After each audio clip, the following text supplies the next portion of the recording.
All right, when we describe something as square, it's different than plumb and level. Okay, when we say something is square, we're making a statement that the corners are 90 degrees.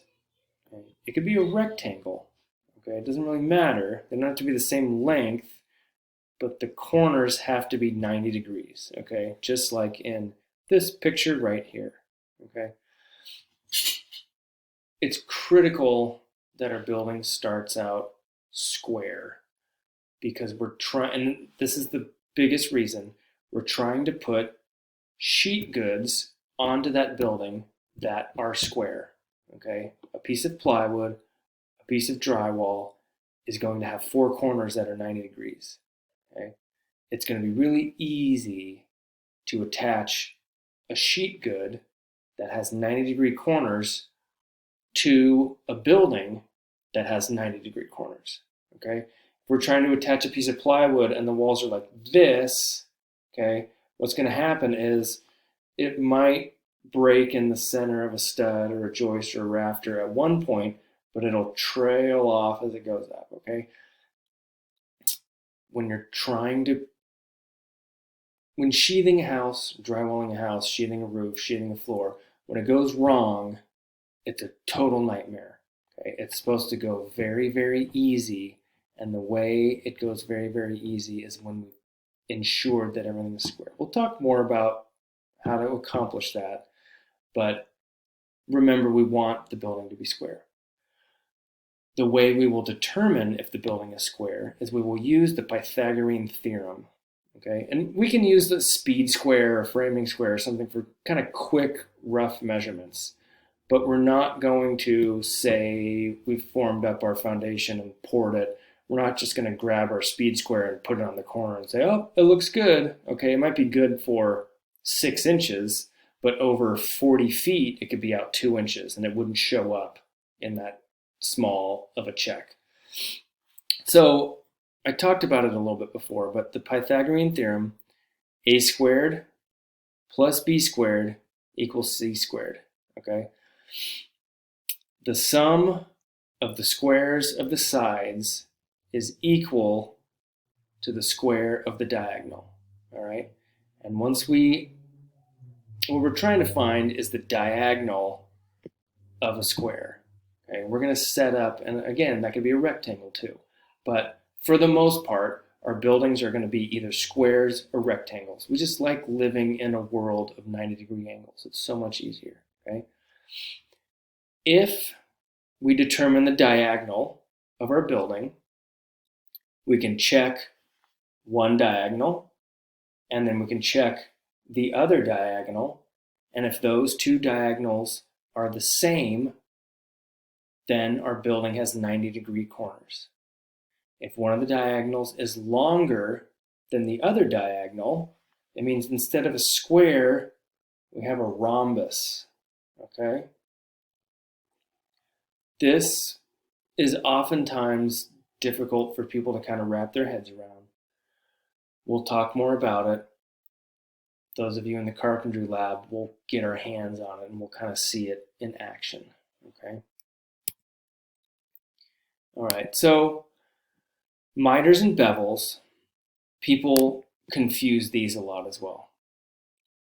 If I ask you to cut a miter, I'm asking you to make this joint with 2 pieces of wood, okay?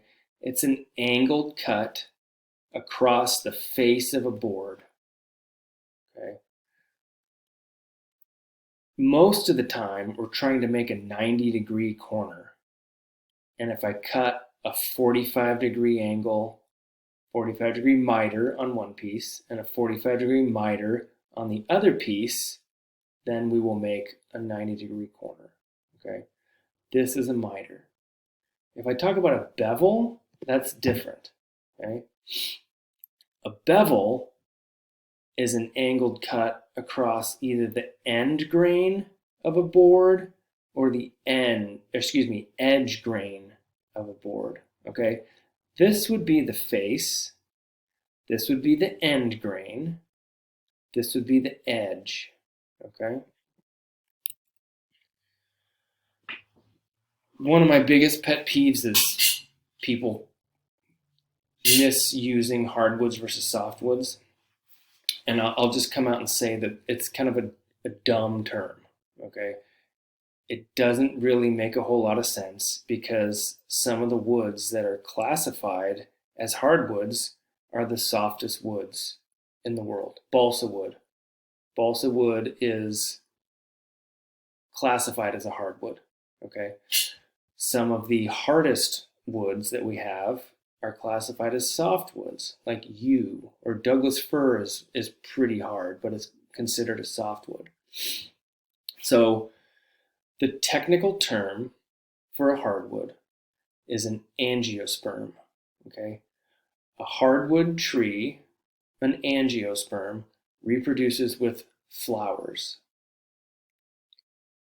Most of the time, at least in our part of the world, they tend to be deciduous. They tend to lose their leaves in the winter, okay? There are some very important exceptions, okay?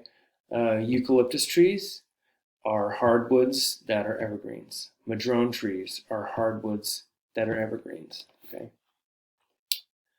Any tree that grows in the tropics is an evergreen tree, whether it's a softwood or hardwood, because they tend to not have seasons where trees lose their leaves, okay? I hope that makes sense. Hardwood trees tend to be more sprawling and broad and canopy-like, okay? If we think about like oak trees, beech trees, birch trees, a lot of the street trees you see around are hardwood trees, okay? They tend to be harder than softwoods for the most part, okay? Most of the time what we're using these trees for is millwork, cabinets, flooring, stuff like that, okay? We generally can't get long, straight lengths of hardwood trees because they tend to sprawl out rather than grow straight up like telephone poles, okay? All right. Their companion, softwood trees, they're coniferous trees. The technical name is gymnosperms, okay? These trees reproduce with cones, all right? Hardwoods reproduce with flowers. Softwoods reproduce with cones, okay? That's the difference between those trees. Maybe I shouldn't hammer this home so much, but it's just very misrepresented, okay? They're typically evergreen, okay? But there are some notable exceptions. Larch trees, for example, are coniferous trees that shed their needles in the winter, okay? But these trees tend to be straighter, columnar. We're going to cut these trees down and we're going to use them for framing lumber. We're going to make plywood out of them. We're going to make exterior trim.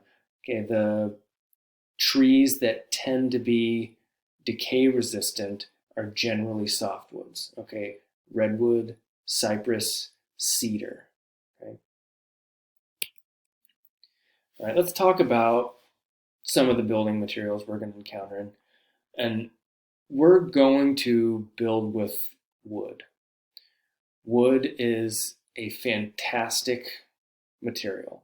And every year I have people kind of asking about, like, why don't we use more sustainable materials to build the house? And I always ask them, what isn't sustainable about wood? Okay? We plant a seed in the ground, it grows into a tree.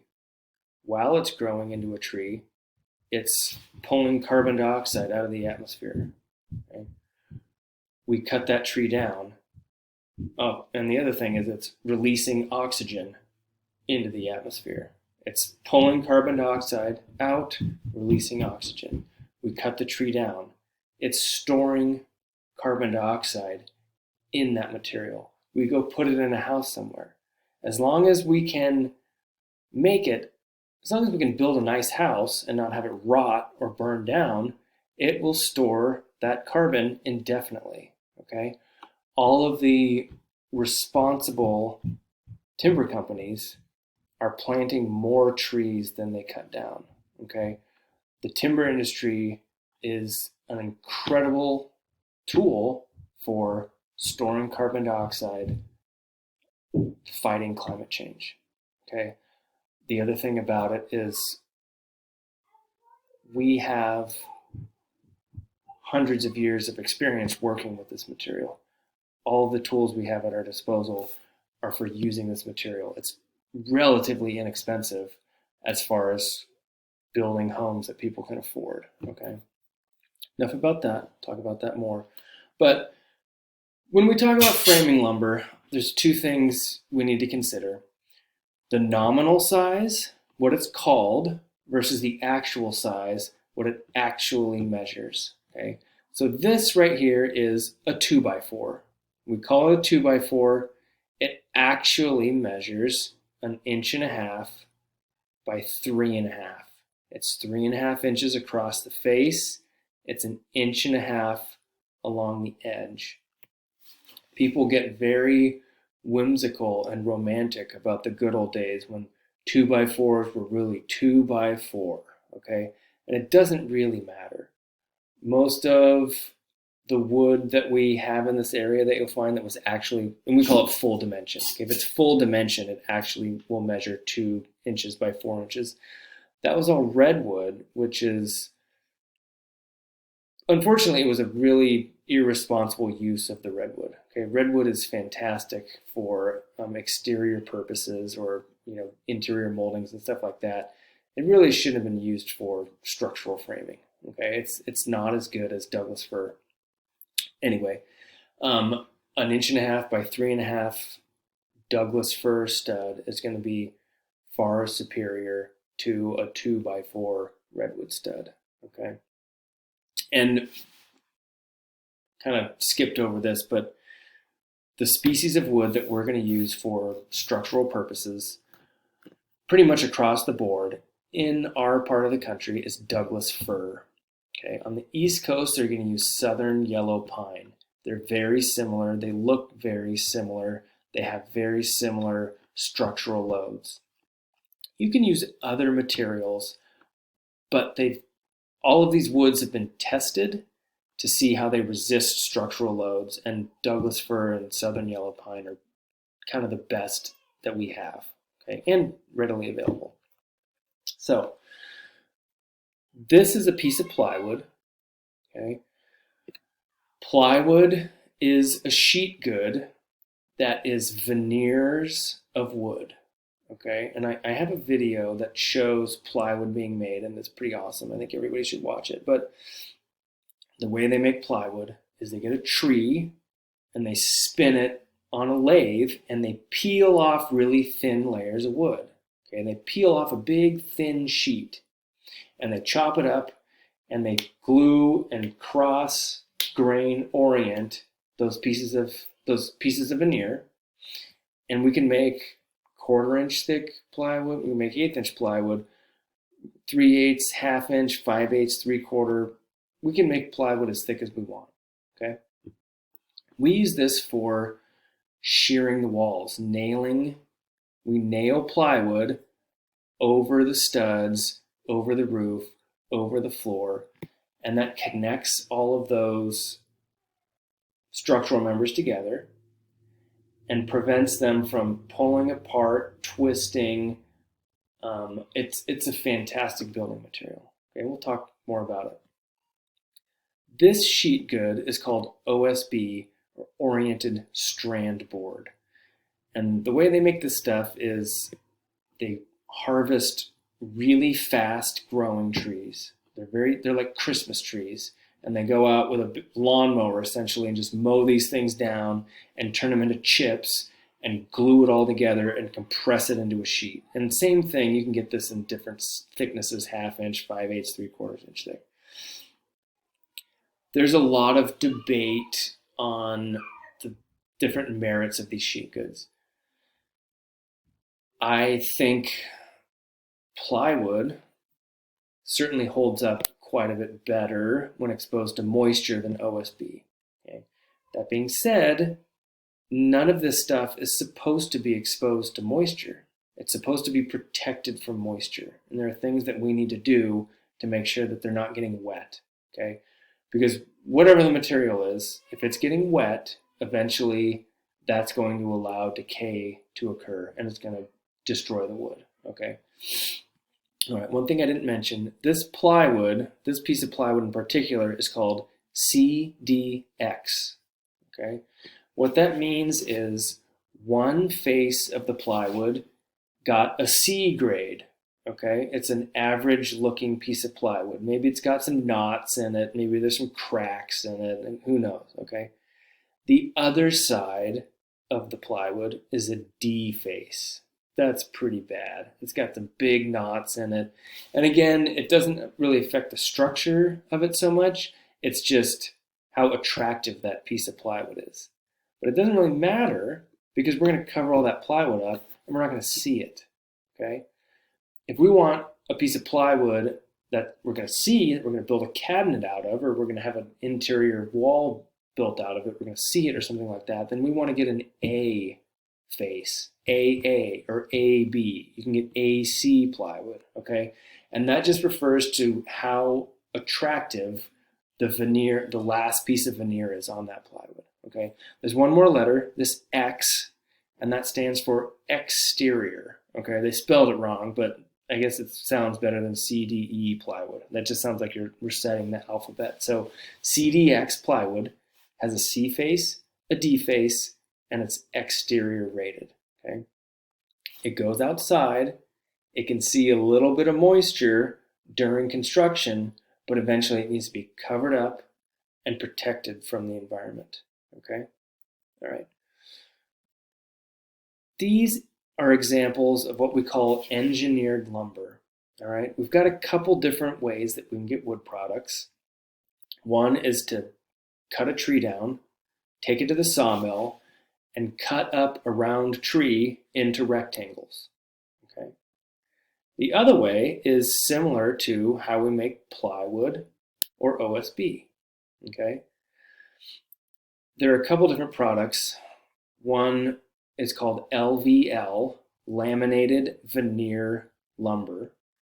And that is a similar process. You get a tree, you cut off a bunch of veneers, glue them together, and you can make studs out of these. I've used them for framing inside a house before. You can make big beams out of this. And the beauty of the engineered lumber is this. It's straight. It's dimensionally stable. Therefore, it's also stronger, okay? Instead of one piece of wood that might want to crack along the grain or might have some defect that can transfer all the way through the wood, this is a bunch of different pieces of wood glued together, okay? It's much, much stronger, and it's a much more efficient use of the material, okay? We can do the same thing. We can get the giant lawnmower out and go mow down an acre of Christmas trees and make a gigantic beam out of all these chips also, okay? One awesome thing, and I'll try to remember to come back to this when we talk about pressure-treated lumber, there's a really awesome use with regards to pressure-treated lumber and engineered lumber beams that I'll hopefully remember to talk about.